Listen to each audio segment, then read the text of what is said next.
기도하십시다. 걸어가신 주님, 주의 이름으로 모였습니다. 말씀을 듣겠습니다. 종의 허물과 연약함은 십자가 뒤에 가리워 주시고 오직 이 시간에 성령께서 종을 통하여 하시고자 하는 말씀에 집중하며 성령으로 전하고 성령으로 듣는 복된 시간이 되도록 축복해 주시옵소서. 어둠의 세력은 묶어주시고 성령이 자유롭게 우리 가운데 운행하시는 가운데 각자에게 말씀하시는 하나님의 음성을 듣는 복된 시간으로 축복해 주시옵소서. 주 예수 그리스도의 이름으로 기도하옵나이다. 아멘.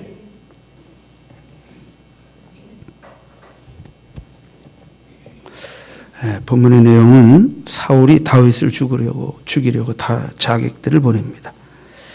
3번이나 보내지만 실패하고 그가 친히 다윗을 잡겠다고 나서지만 그도 실패하게 되는 기사입니다. 사울은 그 가문으로 보나 그 자신으로 보나 선지자가 될 수도 없고 또 선지자의 무리 가운데서 예언할 만한 사람은 아닙니다. 그럼에도 불구하고 그가 선지자의 무리 가운데서 섞여 예언하는 자의 모습으로 발견되니 백성들이 사울을 일컬어 사울도 선지자의 무리 중에 있느냐 하고 조소 섞인 말이 이스라엘 백성들 가운데 회자되게 되었다 하는 게 오늘 본문의 내용입니다. 자, 오늘 우리는 사울도 선지자 중에 있느냐는 이스라엘 백성들의 이 조롱 섞인 사울에 대한 이런 조소, 어떻게 하다가 사울이 이 지경까지 이르게 되었는지, 자, 오늘 본문의 내용을 중심으로 말씀을 나누도록 하겠습니다. 먼저 우리가 첫 번째 생각할 것은 다윗이 겪는 사울의 살해 위협들을 좀 생각해 보겠습니다. 자, 18절을 보시죠. 다윗이 도피하여 라마로 가서 사울에게로 나아가서 사울이 자기에게 행한 일을 다 전하였고 다윗은 여러 번 사울의 살해 위협을 겪었어요. 그리고 이제 다윗이 택할 수 있는 마지막 도피처는 사무엘이 거하는 곳이었습니다. 다윗이 왜 사무엘의 거처를 자신이 도피처로 택했을까? 그것은 당연히 자기를 왕으로 기름 부은 자가 사무엘이었고 또 사울을 왕으로 기름 부은 자도 사무엘이었기 때문에 그래요. 그러니까 왕의 기름 부음이 하나님의 사무엘을 통해 허락하셨기 때문에 내가 살든지 죽든지 왕이 되든지 왕이 못 되든지 이 시작과 마침이 하나님의 사무엘을 통한 기름 부음이 있었기 때문에 이 모든 결자 해지가 다 사무엘을 통해 이루어질 거라고 생각했어요. 그래서 다윗이 내가 이렇게 계속 사울로 인하여 죽음의 위협을 겪게 되는데 정말 내가 죽든지 살든지 하나님의 선지자를 통한 결국을 정말 얻으리라 이런 마음으로 이제 다윗이 최종적으로 도피처로 택한 것이 사무엘이다. 사무엘이 거하는 곳이다 하는 것을 오늘 이제 보여줍니다. 자, 도대체 사울은 왜 다윗을 죽이려고 했고 또 그동안의 말씀 속에서 몇 번이나 다윗을 죽이려고 했는가 좀 생각해 볼 필요가 있습니다. 다윗의 살해 위협은 이제 18장 10절부터 시작해서 오늘 본문에 이르기까지 거의 5번이나 계속됩니다. 5번이나. 그래서 18장 10절에 보면 이제 다윗이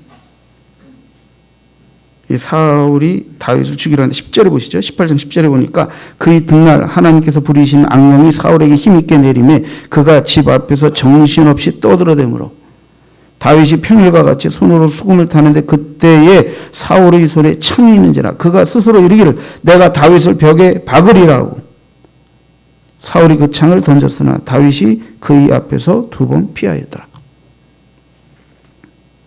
자, 다윗이 골리앗을 무너뜨리고 난 다음에 백성들이 찬사를 보내는데, 다윗이 죽인 자는 만만이요 사울이 죽인 자는 천천히로다, 이런 노래가 퍼지게 됐단 말이에요. 이걸 사울이 듣게 되니까 속이 확 뒤집어 버렸어요. 아니, 내가 죽인 자는 천천히고 다윗이 죽인 자는 만만이야. 그러니까 지금 온 백성들의 칭송이 자기보다 다윗을 향하여 가고 있게 되니까 이것이 사울의 마음에 극도의 시기심을 자극했어요. 그러니까 그 후로부터 사울이 다윗을 죽인 마음을 품는 것입니다. 사실 사울은 이렇게 생각했어야 했어요. 하나님께서 골리앗 앞에 바짝 쫄아 여호와 이름의 명예와 그죠? 권세를 등에 업고 맞서 싸우지 못하고 완전히 영적으로 눌려서 쫄아있던 자기들을 하나님이 다윗을 통해 구원하시고 하나님의 백성으로서의 자존심과 자긍심을 회복시켜 주셨다. 그럼 하나님께 감사하고 다윗을 통해 구원을 주신 하나님께 감사. 뭐 이렇게 영적으로 확 좀 하나님을 향해 찬양하고 열린 마음으로 나아가야 되는 이게 사울의 마음이어야 했는데, 이 쫄장부 사울이 갖게 된 마음은 뭐냐면 뭐예요? 승리 뒤에 영광이 누구에게 집중하고 있느냐? 하나님께 올려지고 다윗을 통해 승리를 주신 하나님을 찬양한 백성들의 그 찬미를 곡해가지고 이제는 뭐예요? 이 다윗이 나보다 더 영광을 받는구나 이러면서 시기해서 이거 다윗을 제거하고 죽이지 않으면 안 되겠다, 이런 마음으로 이게 마음이 쫄아버리는 거예요. 왜 사람이 복에 이르고 왜 사람이 멸망하는 복을 빼앗기는지, 그 갈림길이 어디 있나를 여러분들이 잘 짚어내시길 바라요. 왜 사람들이 잘 나가다가 엎어지는지, 왜 어려운 사람은 더 어렵고 잘 나가던 사람이 엎어지고, 어떤 사람은 축복 속에서 더 축복으로 나고, 어떤 사람은 어려움을 박차고 일어나 승리하게 되고, 그런 그 전환점의 키가 어디 있느냐를 잘 보시란 말이에요. 그게 바로 시기를 극복하지 못해서 오는 일들입니다. 성령과 어둠의 영은 달라요. 성령이 임하여 역사하면 나보다 잘난 사람을 시기하기보다 잘난 사람 앞에서 열등감을 이기지 못해 그의 나보다 나은 면을 바라보자니 못 견디게 했고, 그러니까 어찌하든지 그의 부정적인 것들을 끄집어내서 그의 공과 그의 축복과 그의 하나님 앞에 세움받은 것을 갖다가 그냥 밟아버리고 싶은 그런 욕망이 우리 안에 꿈틀거리면서 그의 장점을 그를 통해 본받고 배워야 할 어떤 것을 보지 못하게 하는 이 어둠의 시기의 영이 우리를 사로잡아 우리를 무너뜨려 버리는 거예요. 응? 여러분, 사람은 누구나 다 잘난 면이 있고 못난 면이 있어요. 하나님께 쓰임받을 수 있는 면과 사단이 미혹할 수 있는 면을 항상 우리 안에 다 갖고 있어요. 그렇기 때문에 우리가 성령에 접촉되면 성령이 이끄시는 사람의 성령의 역사의 면을 보게 되는데, 내가 어둠의 영에 접촉되게 되면 그 사람 안에서 성령이 사용하시고 성령이 높이신 것을 보지 않고 그 사람을 무너뜨릴 수 있는 연약한 작은 허물들을 바라보면서 그 어둠의 영에 접촉된 자극된 것이 어둠의 것들을 보게 되면서 어떻게 돼요? 우리로 하여금 성령으로 인도받지 못하게 만드는 시험을 겪게 되는 거예요. 시험을 겪게 되는 거예요. 여러분, 교만과 열등감이라는 건 똑같은 얼굴이에요. 잘난 사람이 잘난 척하는 게 교만이면, 못난 사람이 잘나야 되는데 못난 것 때문에 잘나고 싶어서 어떻게 돼요? 남이 잘난 거를 욕되게 밟아버리려는, 그러면서 그 열등감이 휩싸이는, 이것도 다 교만의 두 얼굴이란 말이에요. 교만의 두 얼굴. 그러니까 예수님의 사람은 교만으로부터도 자유로워야 하지만 열등감으로부터도 자유로워야 할 줄 믿습니다. 여러분이 삶 안에 어떤 열등감이 있습니까? 못 배웠다고? 믿음 없다고? 가난하다고? 못생겼다고? 어떤 열등감이 여러분을 괴롭힙니까? 예수 안에서 다 격파하시길 바랍니다. 우리가 하나님의 사람인데 고작 그 하찮은 열등감이 영에 사로잡혀서 우리의 삶을 무너뜨려서 되겠습니까? 어둠의 영에 발목이 잡혀서야 되겠습니까? 사울은 그 열등감과 시기를 이기지 못했어요. 그죠? 그러니까 사울이 점점 무너져 가는 거예요. 무너져 가는 거예요. 우리는 다윗을 닮는 사람이 돼야지 사울을 흉내내는 사람이 돼서는 안 돼요. 내 모습이 사울을 자꾸 닮아가는 모습이 되면요, 결국 어떻게 됩니까? 큰 낭패를 겪게 됩니다. 근데 내 모습이 점점 더 다윗을 닮아가는 것 같으면 여러분 더 원만한 축복과 형통과 은혜 가운데 세워지게 될 줄 믿습니다. 응? 사울을 시기하게 되니까, 죽일 마음을 품게 되니까 악신에 들려 눌려있던 사울이 다윗이 수금을 탈 때 전에는 자유함을 얻었는데 이제는 더 극도의 분노와 시기가 자극이 되니까 옆에 있는 창을 잡아 그냥 다윗을 향해 던지게 되는 거예요. 다행히 다윗은 날렵했어요. 사울의 창을 피할 만큼 날렵했단 말이에요. 2번이나 그런 일을.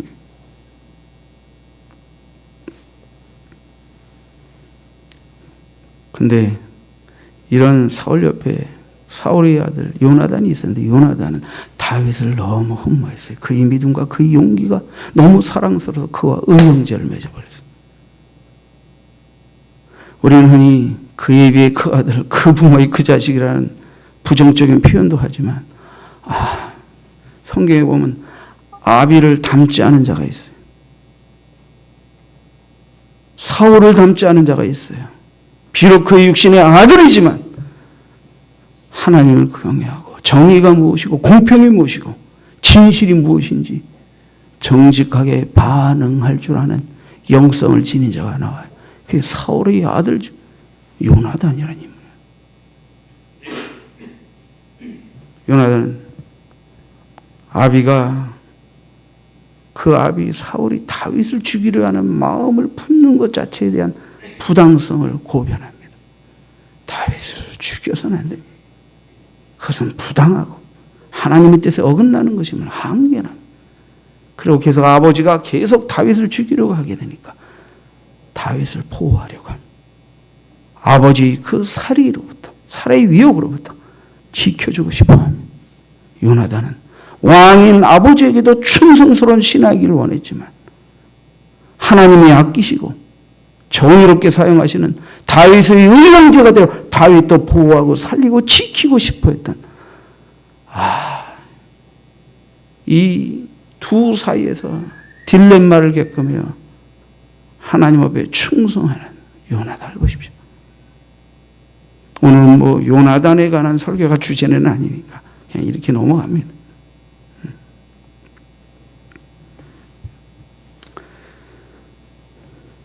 여러분 다윗이 이제 결정적으로 죽음의 위협은 결혼한 아내 미갈의 집에 머물러 있는데 이미 자객들이 뺑 둘러쌌어요. 미갈이 이걸 다 알아챕니다. 다윗은 완전히 진퇴양난의 상황에 빠졌습니다. 밤에 미갈이 창문을 열어 밧줄을 내리고 다윗을 탈출시킵니다. 성벽에서. 그리고는 침소에서 우상을 이렇게 감싸가지고 다윗처럼 위장시켜. 아침에 다윗을 내놓으라는 거죠. 응? 근데 이미 다윗은 탈출했고 다윗이 침소에가 걷어줘 보니까 거기 우상과 헛개비가 누워있는 거예요. 이 사실을 사울에게 고변한 사울이 그냥 진짜 키가 돌죠. 이게 이제 내 아들이 하나밖에 없는 아이죠. 아들 요나단부터 시작해서 이 딸년까지 아비의 뜻과 명령을 어기고 다윗을 지키고 보호하려고 감싸. 이게 야만 기가 넘는 기가. 정말 사울은 다윗을 죽이려고 했어. 그러나 하나님은 다윗의 편이셨어. 사울의 여러 가지 위협으로부터 하나님은 다윗을 보호하시는데 다윗의 아들 정직하고 공의롭고 충직한 요나단을 통해 다윗을 보호하시고 미가를 통해 다윗을 보호하시고 오늘 본문은 또 사무엘을 통해 다윗을 보호하시고 여러분 하나님을 경외하고 하나님의 뜻대로 살려고 하는 사람은 핍박과 환난이 있을 수 있습니다. 그냥 대충 믿으면 믿는 듯 안 믿는 듯 이렇게 믿으면 환난과 핍박이 없을 수도 있어요. 근데 우리가 하나님을 선명하게 믿고 따르게 되면 성령의 은혜와 하나님의 축복과 응답도 받지만 어둠의 세력으로부터 공격도 받게 됩니다. 이때 두려워할 필요 없습니다. 떨 필요 없습니다. 하나님의 사람을 통해 하나님이 직관적으로 그들을 지키고 보호하시기 때문입니다.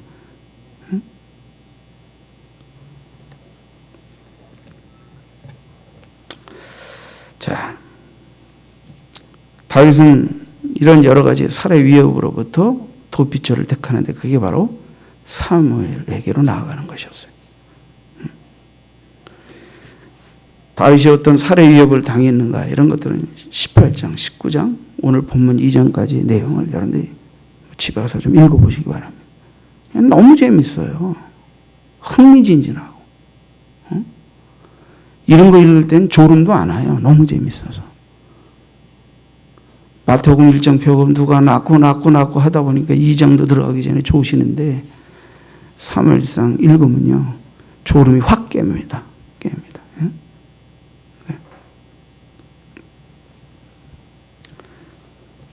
자, 19장 18절 하반절을 보시죠.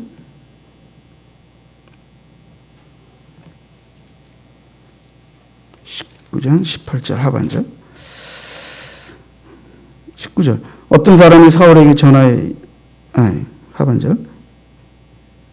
다윗과 사무엘이 나이옷으로 가서 살았더라. 이렇게 돼요. 자, 이제 다윗이 사무엘에게로 나아가서 사울이 자기에게 행한 거 지금 다 말하고 그 다음에 이제 사무엘과 함께 거하는 거예요.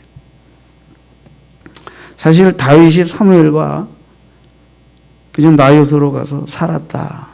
그리고 거기서 뭐 했냐? 아무 내용도 없어요. 그러나 전후 기사와 여러 가지 정황을 통해서 다윗이 적어도 얼마 기간인지 알 수는 없지만 잠깐이겠죠. 얼마 안 되는 그 기간이지만 사무엘에게 도피처로 사무엘에게 나아가 사무엘과 함께 거하는 기간 동안에 도대체 다윗이 어떤 영향을 받았을까? 어떤 영적인 도움을 받았을까? 생각해 볼 필요가 있어요. 다윗이 사무엘에게 나간 이유는 무엇입니까? 하나님의 보호가 필요했기 때문이에요. 그러니까 다윗이 사무엘을 찾은 것은 사무엘이 하나님이기 때문에 사무엘을 찾은 게 아니고 하나님의 보호, 하나님의 선지자, 하나님의 기름 부음이 있는 사무엘에게 나아가는 다윗의 마음은 곧 하나님을 피난처로 삼는 마음으로 사무엘에게 나아간 거예요. 그걸 아셔야 돼요.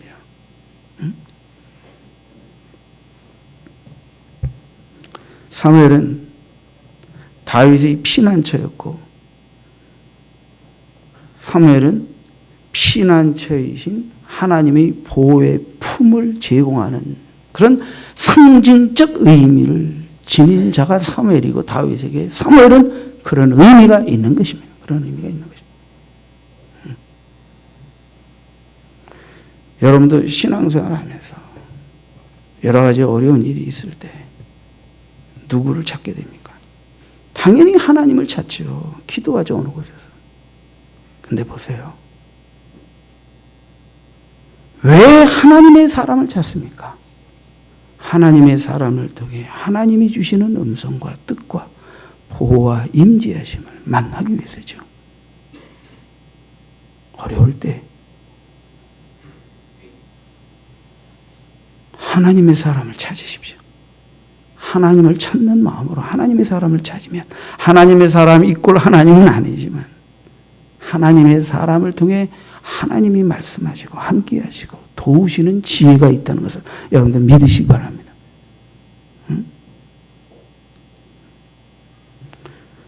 우리 교회도 심심하면 목사님 찾는 분들이 계세요. 저는 목회를 잘 못해요, 제가. 왜냐하면 저는 사사롭게 성도들에게 안부 전화도 제대로 못하는 목사예요.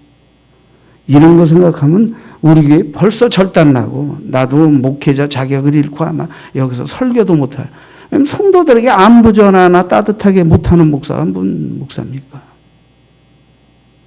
근데도 우리 성도들이 이렇게 안 떠나고 저와 함께 같이 신앙생활을 하고 있는 거 보면 그런 많은 결격사유와 결함이 있음에도 불구하고 무언가 또 다른 하나님의 은혜와 함께 하심이 있었기 때문이라 저는 믿습니다. 그죠? 제가 뭐 핑계일 수도 있겠죠. 이렇게 다정다감하게 정스럽게 여러분에게 이렇게 따뜻하게 전화라도 자주 하고 안부라도 자주 해야 되는데 그런 거 잘 못하는 이유가 체질적으로도 원래 잘 못해요. 저는 가족에게도 부모님에게도 형님에게도 저는 이게 좀 다정스럽게 먼저 전화하면서 안부 이런 걸 잘 못해요. 대신 저는 뭘 합니까? 저는 립 서비스로 사사롭게 정으로 하는 걸 잘 못하기 때문에 대신 하나님이 성령으로 말씀으로 은혜로 하게 하시는 것은 분명히 하려고 합니다. 그건 뭐 주의 종이 뭐 좀 정으로 인간적인 방법으로 많은 부족한 게 있다 하더라도 주의 종을 통해 하나님이 말씀하시고 격려하시고 위로하시는 그 어떤 무엇이 분명하게 나누어진다면 하나님이 써주시지 않겠습니까? 그리고 성도들이 그런 인간적인 부족한 많은 부분이 있다 하더라도 저를 또 주의 종으로 인정하고 또 믿고 따라주지 않겠습니까? 그렇게 저는 저의 그런 결함을 보완하면서 목회해 왔습니다. 사람은 누구나 다 약점이 있고 장점이 있어요. 사람은 누구나 다 하나님이 아름답게 쓰실 수 있는 부분과 마귀가 미혹할 수 있는 부분이 상존하고 있어요. 이걸 우리가 어떻게 은혜 아래서 하나님의 선한 도구가 되고 사단에게 공격 루트를 제공하는 어리석은 자가 되지 않는 신앙생활을 할 것인가 하는 것은 우리가 지혜롭게 하나님의 은혜 가운데서 성령의 인도를 받으며 신앙생활을 하면 약점도 은혜의 통로로 만들 수 있고 장점 때문에 교만하여 자빠지는 실수를 범하지 않는 지혜로운 성도로서 신앙생활을 할 수 있다고 믿습니다. 여러분 다윗은 사무엘과 함께 거하는 동안에 이따가 뭐 조금 이따 다 나누겠지만 우리가 뭐 본문을 다 읽어서 결론은 다 알고 있는 것처럼 완벽한 하나님의 보호를 받은 줄 믿습니다. 다윗에게 있어서 사무엘을 통하여 하나님이 표현해 주신 그 완벽한 보호, 지키심, 그것은 다윗이 믿고 그렇게 선택한 그 믿음의 대로 그대로 그의 삶의 현실이 되었습니다. 하나님이 피난처 되어주시고 하나님이 보호해 주시고 지켜주시고 다윗의 털끝 하나도 사울이 건드리지 못하게 하시. 여러분 우리 하나님을 피난처 삼고 하나님을 도움 삼고 하나님 앞에 온전히 우리 자신을 내어 맡기고 하나님 위에는 나의 복이 없고 하나님 위에는 나의 힘이 없고 하나님 위에는 나의 도움이 없다고 믿고 하나님 품 안에 온전히 나를 던지고 맡기면 그 어떤 것도 털끝만치도 우리를 건드리지 못할 줄 믿습니다. 다윗이 이런 선택과 믿음이 우리 선택과 믿음이 되면 우리도 다윗과 똑같은 그런 하나님의 지키심과 보호와 인도를 받게 될 줄 믿습니다. 다윗은 사무엘과 거하는 동안에 자 보세요. 늘 언제 죽을지 모른다는, 언제 사울이 보낸 자객이 나에게 화살을 날리고 창을 던질지 모른다는 이 불안과 두려움 속에서 산다는 것은 이거 보통 두려움이 아니지 않습니까? 사람이 언제 죽을지 모른다는 위협 앞에 한번 놓여보세요. 근데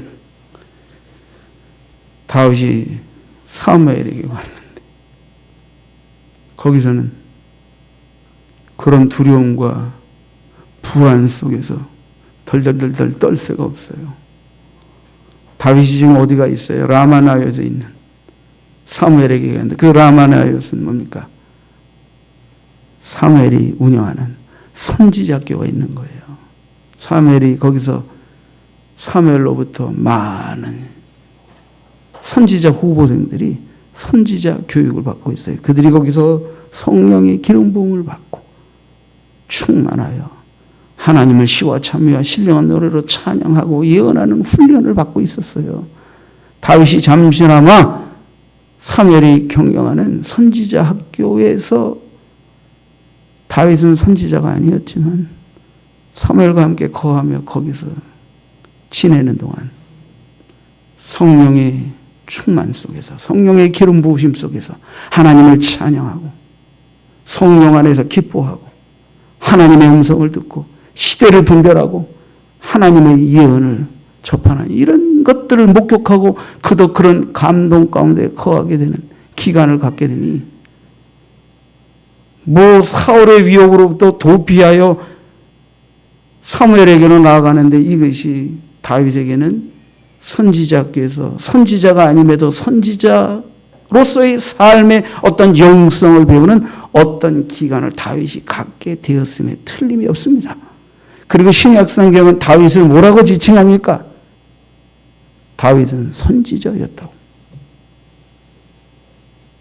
성경 어디에도 다윗을 하나님의 선지자로 불렀다는 표현은 없는데 신약성경은 다윗의 삶을 그는 선지자였다고 표현하고 있어요. 그러니까 다윗은 왕이면서도 다윗은 이런 선지자적인 이 영성을 다윗이 어디서 배웠겠습니까? 바로 사무엘에게서. 사무엘의 경영이 라마나요에서의 선지자 학교에서 배운 겁니다. 영향을 받은 것이지요. 영향을 받은 것이죠.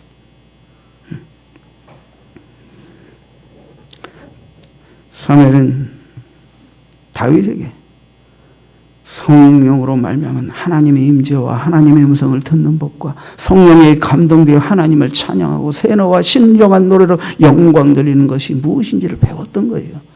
시편을 보세요. 다윗의 시 속에 얼마나 많은 성령에 감동된 시와 참미와 신령한 노래와 그 시 속에 하나님께 영광 돌리는 또 그의 영성과 또한 하나님이 다윗의 시 속에서 계시하신 얼마나 많은 미래의 예언적인 노래들이 다윗의 시 속에 담겨 있는가. 이런 영성, 이런 감동, 이런 은혜, 이것을 사무엘이 선지자 학교를 통해서 학습하고 배우고 감동을 입었다. 다윗이. 여러분, 은사라는 것은 각 사람에게 나누어지지만 또한 그 은사가 깊어지고 연단받는 과정에서 앞서 그런 은사에서 감동을 입고 연단받은 자들을 통하여 성령의 기름 부음이 나누어지는 측면이 또 있습니다. 그렇죠? 그러니까 우리 봉양교회 성도들도 이재관 목사를 통하여 말씀을 받고 은혜를 나누어 받게 될 때 여러분 각자의 독특한 은사를 하나님이 허락하시지만 또한 뭐예요? 종을 통하여 하나님이 여러분에게 연단하시고 단련시키시고 깎으시고 빚으실 때 또 여러분들이 나보다는 또 목사님에게 좀 더 하나님이 정밀하게 세밀하게 연단하셔서 허락하신 은혜들을 또 함께 나누고 받게 되는 것입니다. 그런 부분도 있는 것입니다. 자식이 부모를 닮듯 성도도 목회자를 닮는 면이 있는 거예요. 그러나 안 좋은 건 닮지 마시기 바랍니다. 예수 안에서 깨져야 할 것들은 닮지 마시고, 그래도 하나님이 기뻐 쓰시는 좋은 부분들은 여러분들이 닮아 자기화해서 또 사용하실 수 있길 바랍니다.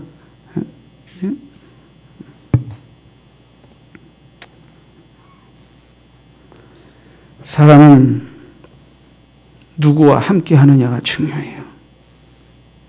하나님과 늘 동행하고자 희구하는 사람은 하나님과 늘 함께하는 삶을 사는 하나님의 사람과 함께하고 싶어요.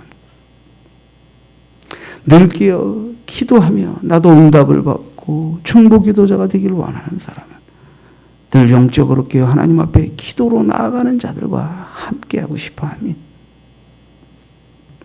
하나님의 영광을 위해 헌신하고자 하는 사람은 이미 하나님의 영광을 위해 헌신하는 삶을 살고 있는 매력 있는 사람과 늘 함께하고 싶어하는 것입니다.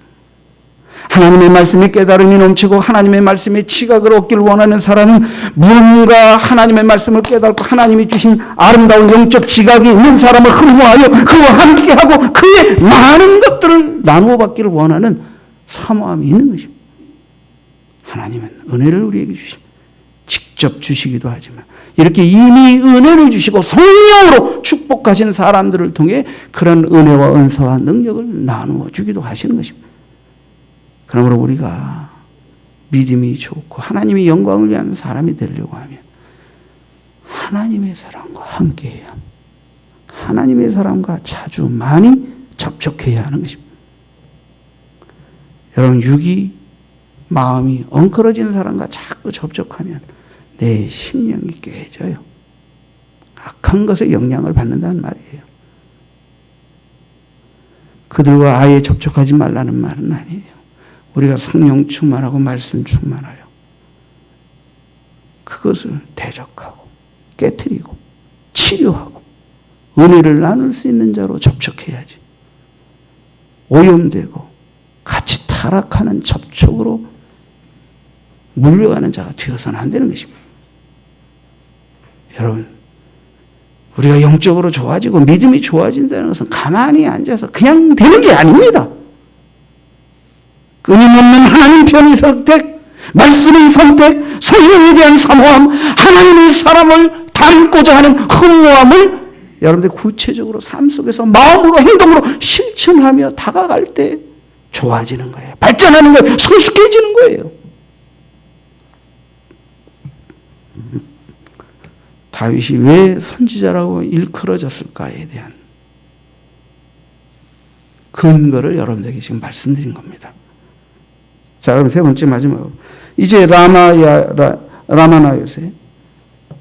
이 죽이려고 하는 자들을 1차, 2차, 3차까지 보내는데 다 죽이려고 가면요, 이 라마나요세 도착하기만 하면 얘들이 선지자 성도들이 성령의 감동되어 예언한 것처럼 죽이려고 사울의 명을 쫓아서 갔던 자들이 다 성령의 강권하심 앞에 감동되어서 사울이 명령한 명령은 다 잊어버리고 성령의 감동되어 하나님을 찬양하고 찬미하며 그냥 성령의 황홀지경 속에서 사울이 보낸 병사로서의 본분을 잊어버리고 완전히 무장해제되어 내가 무슨 자객이냐, 내가 무슨 사울의 죽이는 암살자냐 하면서 그냥 하나님의 사람들이 돼가지고 다 둥실둥실 찬양하고 하나님 앞에 춤을 추고 영광 돌리고 있으니 보세요. 우리 손주가 할아버지가 손을 흔들고 춤을 추고 있으니까 자기도 해보겠다고 창문으로 본대로 하는 거지. 한 번 보냈는데 그러지, 두 번 보냈는데 그러지, 세 번 보냈는지 이러지. 그러니까 사울이 직접 출동을 했어요. 직접 출동을 했어요. 근데 보세요. 라마 부근의 세구에 도착한 사울이 나요스로 나아가는데 나요스에 가기도 전에 나요스로 향하여 가는 세구에서의 사울이 거기서부터 또 성령의 감동이 돼요. 성령의 감동이 돼가지고 거기서부터 전에는 귀신 들려서 실성하는 사람처럼 막 뒤떠들다가 그냥 승질 나가지고 그냥 창으로 다윗을 죽였는데 이번엔 성령에 의하여 누가 실성하냐면 악령이 실성해 버렸어요. 사울에 있는 악령이 실성하고 성령에 붙들려서 황홀증에 빠지니까 하나님을 찬미하면서 예면하는데 이게 사울의 본마음 제정신이 아니죠. 그의 육적인 제정신은 실성해 버리고 성령에 감동되어 사울이 막 평상시에 잊지도 않은 모습으로 하나님을 찬미하며 예언하며 막 나아서로 가는데 사울 자신도 다윗을 죽이려는 마음을 완전히 제지당해 버린 거예요. 그리고 너무 성령이 불이 임했는지 더워가지고 옷도 다 벗어졌겨서 빨가 벗었다고 표현되어 있지만 다 벗은 것은 아니고 겉옷만 벗은 겁니다. 속옷은 입었겠지. 그다음에 성령님께서 한나라의 왕을 다윗을 보호할 목적으로 그의 살해를 성령으로 강제로 제지하셨을 때 그렇다고 사울을 완전히 빨개 벗겨가지고 수치에 놓으시려고 했던 의도는 아니셨겠죠. 응?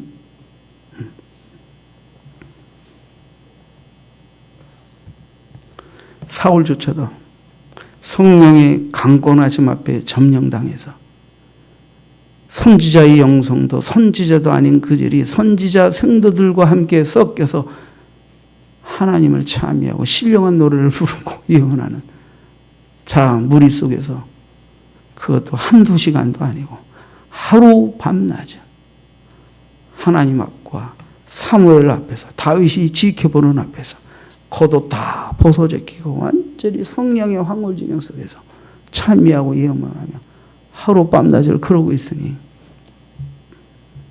지금 보세요. 다윗이 사울이 코앞에 있는데 아무런 위협도 느끼지 못하고 있어. 아무런 두려움의 상대도 되지 못하고 있어. 누가 그렇게 하셨습니까? 성령의 기름 부으신 하나님의 성령이 사울을 강권하니까 그의 적개심, 그의 미는, 그의 살인은 완전히 압도당하고 오직 하나님을 찬미하고 찬양하며 예언하고 있는 거예요. 헐고 하나님은 완전히 사울을 어린아이처럼 만들어버리셨어요. 사울 앞에서 완전히 기저귀 차고 있는 어린아이처럼 만들어버리셨어요. 왜 그가 어린아이냐? 그는 그가 찌꺼리는 말을 마음의 고백으로 하고 있지 못하기 때문입니다. 그냥 어린아이처럼 의미도 모르는 것을 추절거리고 있을 뿐입니다. 저는 이것을 한마디로 이렇게 표현하고 싶습니다. 성령의 무장해제라. 성경에는 다양한 성령의 역사가 나오지만 사울의 전령들과 사울이 겪은 이 예언 사건은 아주 독특한 한 부분입니다. 성령이 그들을 성령으로 감당하여 예언케 하시기 위해서 찬미케 하시기 위해서 성령으로 그들을 강권하신 게 아니라 다윗을 죽이지 못하게 보호하시기 위해서 강권하신 거예요. 그러니까 성령의 기름 부음이 넘치는 그래서 사무엘과 사무엘의 선지자 생도가 있는 그곳에는 그들에게뿐 아니라 그들이 있는 거처하는 곳까지 다 성령의 기운이 둘러싸고 있어서 사울이 다윗을 죽이려고 나요스로 향하는 순간에 벌써 성령의 기운에 휩쓰여 선지자 생도도 아니고 자객 노릇을 하고 자객의 귀수였던 사울이 성령의 그냥 그 기운에 휩싸여서 감히 다윗을 죽일 만한 적개심조차도 표현 못하고 완전히. 그래서 원래 사람이 귀신 들리면 실성했다고 그러는데 제가 성경에 없는 표현을 하나 할게요. 귀신이 실성했어요. 귀신 들린 사울이 실성했어요. 그래가지고 지금 지정신 못 차리고 하나님을 찬미하고 있어요. 성령의 강권하심 속에. 정말 하나님만이 하실 수 있는, 하나님의 영신 성령 하나님만이 하실 수 있는 독특한 다윗복 사울을 완벽하게 제거하시는 모습이 오늘 본문에 나와 있는 거예요.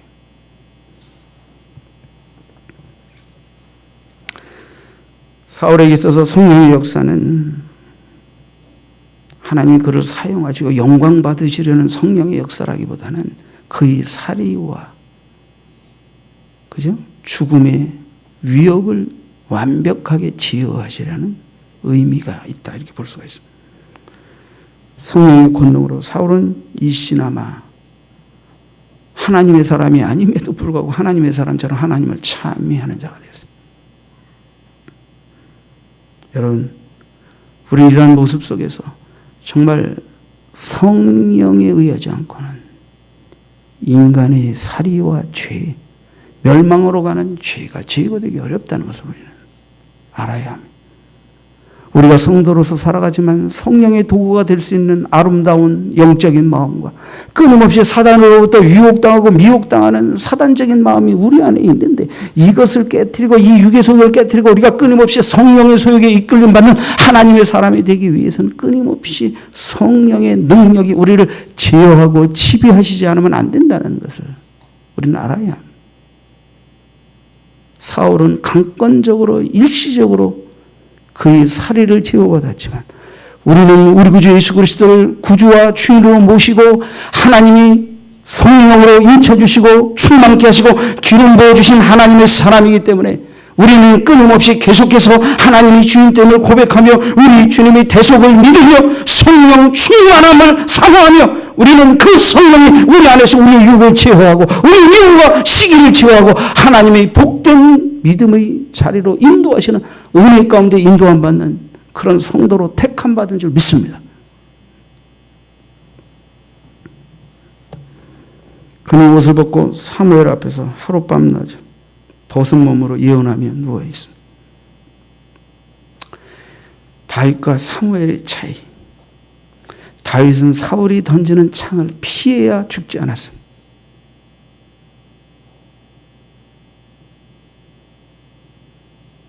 그도 하나님의 기름 부음을 받은 이스라엘의 왕이 될 사람이지만 그에게는 아직도 성령으로 연단받고 훈련되어야 할 많은 부분들이 있다는 것을 시사하지만 사무엘은 성령의 사람, 시대적인 예언자로 부름받은 사무엘은 보십시오. 다윗이 그를 도피처로 택하고 사무엘 앞에서 사울은 완전히 발효받고 예언하며 사무엘은 아무것도 하지 않습니다.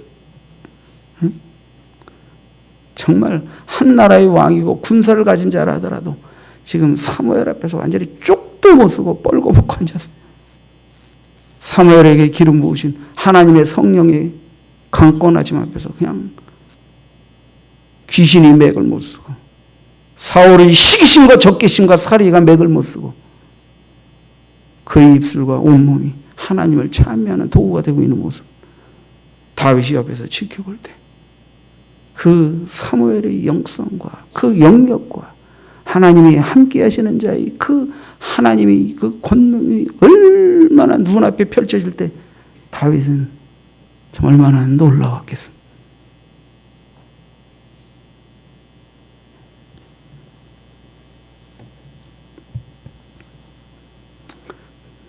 다윗은 성령의 권능이 사무엘의 무장 해제를 시키는 걸 목격했습니다. 성령의 권능이 일시적이나마 사울을 하나님이 참여하는 도구로 만들어버리는 것을 목격했습니다. 다윗은 분명히 깨달았을 것입니다. 하나님의 신이 나와 함께하지 않는다. 난 아무것도 할 수 없다. 하나님의 신의 은혜와 권능이 아니고선 내가 하나님의 영광을 위한 도구가 될 수 없다는 것을 절실하게 깨달았을 것입니다. 그래서 다윗은 범죄하고 큰 책망을 받았을 때도 하나님의 신을 내게서 떠나게 하지 말아달라고 하나님께 간절히 회개하며 기도했던 모습을 보였다는 것을 알 수 있습니다. 오늘날 우리 성도들도 성령으로 말미암아 하나님을 나의 영혼의 아버지요 그 독생자를 하나님이 보내신 우리의 유일한 구세주요 아버지께 받아 성령을 우리에게 부어주신 그 성령 하나님은 하나님을 아버지라 예수님을 우리의 구세주라 고백하게 하시고 믿게 하신 성령 하나님이라는 것을 우리는 잘 알고 있는 자들. 우리는 그 성령으로 말미암아 영혼 깊숙한 곳에서부터 우러나오는 하나님을 향한, 우리 주님을 향한 진실된 신앙 고백을 하고 그분의 이름과 구원의 영광 앞에 돌려져야 할 마땅한 참여와 신령한 노래로 영광 돌리는 하나님의 사람이 된 줄 믿습니다. 우리는 또한 성령으로 말미암아 하나님이 우리의 삶을 향해, 우리 교회와 우리의 미래를 향하여 말씀하시는 하나님의 미래적인 음성과 뜻도 마음에 받아 충성하며 영광 돌리는 자가 된 줄 믿습니다. 성령님은 지금도 우리 가운데 임재 내주 역사하시며 감동하시며 우리의 삶 속에서 끊임없는 하나님의 임재와 음성을 감동하시며 그리고 그 뜻대로 하나님의 은혜 가운데 살게 인도하시는 줄 믿습니다. 다윗은 그런 복을 받은 것입니다. 사무엘은 라마 나윗의 선지자 학교의 교장 선생님이셨던 거예요. 그의 사역이 이마에 있는 성령의 권능이 커서 사무엘 앞에 이르는 사울은 이미 이르기도 전에 성령의 권능으로 압도되어 무장해제당한 채 다윗을 죽이긴커녕 하나님을 찬미하고 예언하다가 돌아가 버린 것입니다. 얼마나 통쾌한 성령 하나님의 승리입니까? 얼마나 통쾌한 사무엘의 승리입니까? 얼마나 통쾌한 사무엘을 통한 하나님의 피난처 되시고 보호처 되시고 구원자 되심을 다윗에게 체험시킨 사건입니까?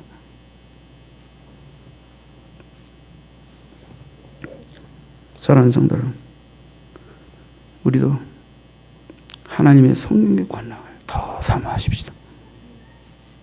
다윗이 가장 위기 속에서 그 위기를 극복하고 오히려 더 큰 은혜와 성령에 붙들리는 지혜를 체험하게 된 사건이 바로 이 라마 나옅에서 이루어진 사건입니다.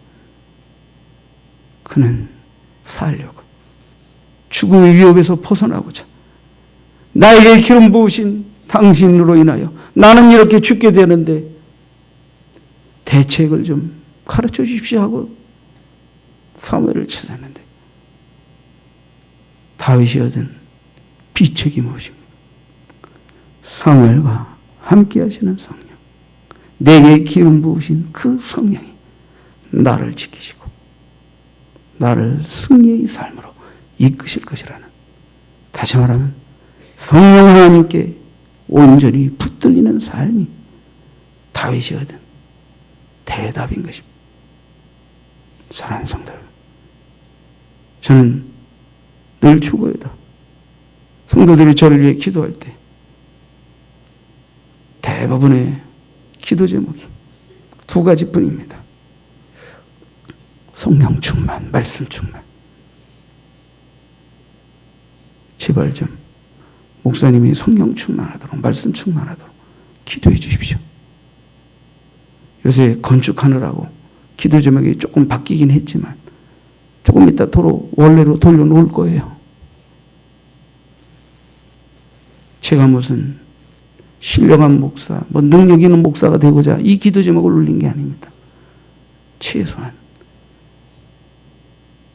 교회와 여러분을 위한 하나님의 사람으로서의 책무와 하나님의 부르심의 소명을 흠없이 온전히 감당하기 위해 하나님, 성령 충만, 말씀 충만 외에 이 허물 많고 부족하고 약점투성인 종이 어떻게 성도들에게 은혜를 끼치고 하나님 편으로, 진리 편으로 인도하는 하나님의 일꾼이 될 수 있겠습니까? 성령 충만이 필요합니다. 사무엘에게 주셨던, 다윗에게 주셨던, 그리고 우리에게 허락하신 그 성령의 은혜와 권능이 더 강해지길 원합니다. 더 충만해지길 원합니다. 그 기도 제목뿐인 것입니다.